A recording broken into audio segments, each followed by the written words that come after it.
ಭೌತಿಕವಾಗಿ ರಶ್ಮಿ ನಮ್ಮೊಟ್ಟಿಗೆ ಮಾನಸಿಕವಾಗಿ ರಶ್ಮಿ ನಮ್ಮೊಟ್ಟಿಗೆ ಇದ್ದಾವೆ. ಇನ್ಸಿಡೆಂಟ್ ಆಗಬಾರ್ದಿತ್ತು, ನಾನು ನಿರೀಕ್ಷೆ ಮಾಡಲಿಲ್ಲ. ಮೃತಪಟ್ಟಂಥ ಎಲ್ಲ ಆತ್ಮಗಳಿಗೂ ಸದ್ಗತಿ ಸಿಗಲಿ, ಮತ್ತು ಯಾರು ಗಾಯ ಆಗಿದೆ ಆದಷ್ಟು ಬೇಗ ಚೇತರಿಕೆ ಆಗಿದೆ. ಇನ್ಸಿಡೆಂಟ್ ಆಗೋಗಿದೆ. ಇನ್ಸಿಡೆಂಟ್ ಮೂಲ ನೋಡಿದಾಗ ಲಾರಿ ಬಂದು ಹೊಡೆದಿರೋದು, ಬಸ್ಸಿಗೆ ಬೆಂಕಿ ಹತ್ತಿದೆ ಅಂದಮೇಲೆ ಅದ್ರ ಹಿಂದಿನ ಕಾರಣ ಏನು ಯಾರೂ ಅನಲೈಸ್ ಮಾಡ್ತಾ ಇಲ್ಲ ಅನಿಸ್ತಾ ಇದೆ. ಅದು ಅನಲೈಸ್ ಆಗಬೇಕಾಗಿದೆ. ಯಾಕಂದರೆ ತಕ್ಷಣ ಅಷ್ಟೆಲ್ಲ ಎಕ್ಸ್ಪ್ಲಾಯ್ಟ್ ಆಗಿ ಅಷ್ಟು ದೊಡ್ಡ ಪ್ರಮಾಣದ ಬೆಂಕಿ ಹತ್ತಿದೆ. ಟಾಪೇ ಇಲ್ಲ ಬಸ್ಸಿನ ಟಾಪೇ ಇಲ್ಲ. ಬಸ್ ಟಾಪ್ ಒಂದು ಕೆಳಗಡೆ ತಾಗಿದೆ, ಬೇಸಿಗೆ ಉಂಟಾಗಿದೆ.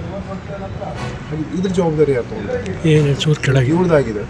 ಹಾಗೆ ಮತ್ತೊಬ್ಬರು ಪೇರೆಂಟ್ ಇದೇ ಥರನೇ ಸಮಸ್ಯೆ ಅನುಭವಿಸ್ತಾರೆ. ನೀವೆಲ್ಲ ಮನಸ್ಸು ಮಾಡಿ, ನೀವೆಲ್ಲ ದೊಡ್ಡ ಮನಸ್ಸು ಮಾಡಿ ಇದ್ರ ಹಿಂದಿನ ಕಾರಣವನ್ನು ಸತ್ಯಾಸ್ಪದ ನೀವೇ ಪರಿಗಣನೆ ತೊಗೊಬೇಕಾಗುತ್ತೆ.